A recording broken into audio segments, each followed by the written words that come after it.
आज की इस बात को मेरे याद रखिएगा कि आने वाले दिनों में वो दिन दूर नहीं जब देश के वो प्रधानमंत्री के पद के भी प्रत्याशी होंगे और देश को लीड करेंगे, क्योंकि उनके अंदर वो क्षमता है। मैंने देखा, महसूस किया है। एक तो उनके अंदर ये बड़कपन है कि वो देने के लिए दिल बड़ा रखते हैं। इतना बड़ा देखिए कुनबा सबको समेट लिया और सारे लोग, एक दो की बात मैं नहीं करता, सारे लोग कोई न कोई तो खूबी है ना उनमें।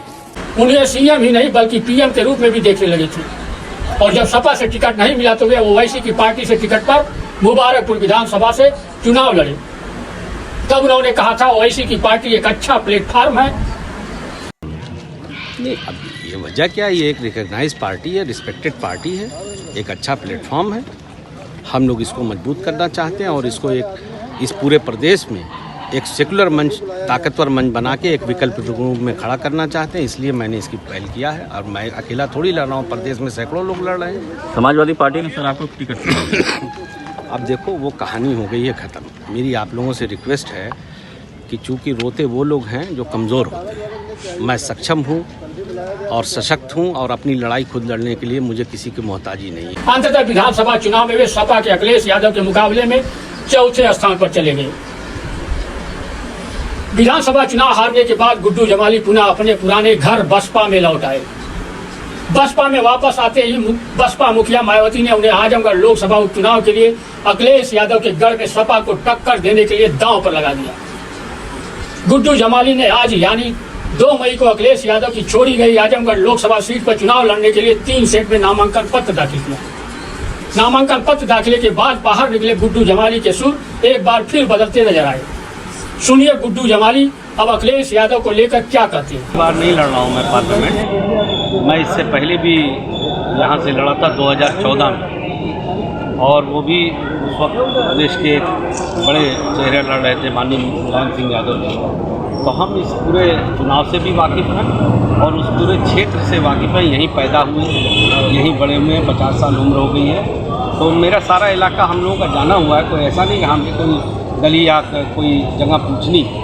अच्छा, समाजवादी पार्टी ने अभी दीपक यादव का टिकट कंफर्म किया है, क्या कितनी बड़ी चुनौती मान है? चुनौती नहीं, अगर ईश्वर ने चाहा, अल्लाह ने चाहा तो हम जीतेंगे। जो आप देखिए क्या है कि कोई कितना भी बड़ा नेता आ जाए और कोई कितना भी लेके आए इम्पोर्ट करके, वोट जनता देती है, वोट यहाँ की जनता देती है। पहले भी जब एक बार चुनाव हुआ था 14 में, ये बात इसलिए कह रहा हूँ कि उस वक्त लोगों को समझ में नहीं आया। लोगों ने एक माहौल बना दिया, बहुत बड़े नेता हैं, बहुत बड़े नेता हैं।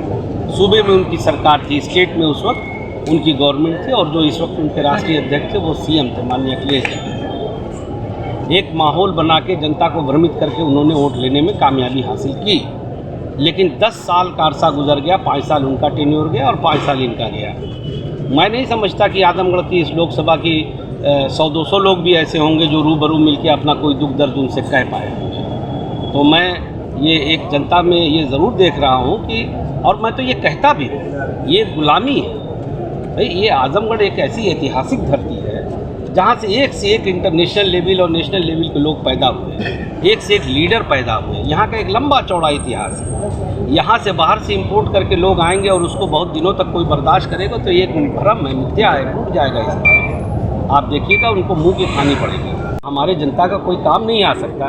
क्या विकास हो गया? लोग कहते थे बहुत विकास हो जाएगा, क्या विकास हो गया? हमने तो कोई बदलाव देखा नहीं। हम भी यहीं पैदा हुए हैं। जो ये सड़क भी बनी है ना, ये मैं आज आपको बता दूं, ये मेरी देन है। मैंने विधानसभा में उठाया था। ये नहीं बन रही थी उस वक्त, मैं अपनी पार्टी का लीडर था वहाँ और मैंने सीएम साहब के सामने कहा कि आप एक बार मेरे कहने से यहाँ से जाके देखो, उसके बाद ये बनी है। यही इनके मंत्री रहते हैं, यही इनके विधायक रहते हैं, तो सबका देखा हुआ है, लोगों ने देखा है। सर, लोकसभा क्षेत्र में आप जा रहे हैं, इस क्षेत्र के पिछड़ेपन के बारे में बताएं, क्या आपने देखा? मुझे शर्म आती है। मैं आज आपको बताऊं कि मैं कल मेहनगर में गया था और तीन चार क्या दसियों गांव और रोड ऐसे बाजार मिले मुझे कि मुझे शर्म आती है कि हम लोग इस तरह के हमारे जनप्रतिनिधि हैं, वहाँ ये इतने बड़े कहते हैं ना कि हम बहुत बड़े नेता हैं, काशी दल के MP हैं हमारे, और उन्हीं का MLA भी था वहाँ पे, और घुटनों घुटनों सड़क टूटी हुई है, कोई बोलने वाला नहीं। मुझे तो ये देख के शर्म आई कि ऐसे लोगों को वोट किस मुंह से मांगते हैं और किस मुंह से देती है जनता वो। मैं ये नहीं कहता मुझे वोट करिए, मगर इतना ज़रूर मैं कहूँगा कि जनता से भी अपील करूँगा कि ये वोट कोई ये नहीं कि आप किसी को भी दान में दे दें, खुश होकर दे दें। अगर आप बदलाव चाहते हैं तो आप ये भी देखिए कि भाई आपके लिए कौन फिजिबल है, कौन आदमी आपको, किसको आप इजीली अप्रोच कर सकते हैं, किससे अपनी बात कह सकते हैं, अपना दुख दर्द कह सकते हैं, लड़ झगड़ सकते हैं। भाई जो हमसे प्यार करता है वो हमसे शिकायत भी करता है। इन लोगों से कोई मिल पाता है?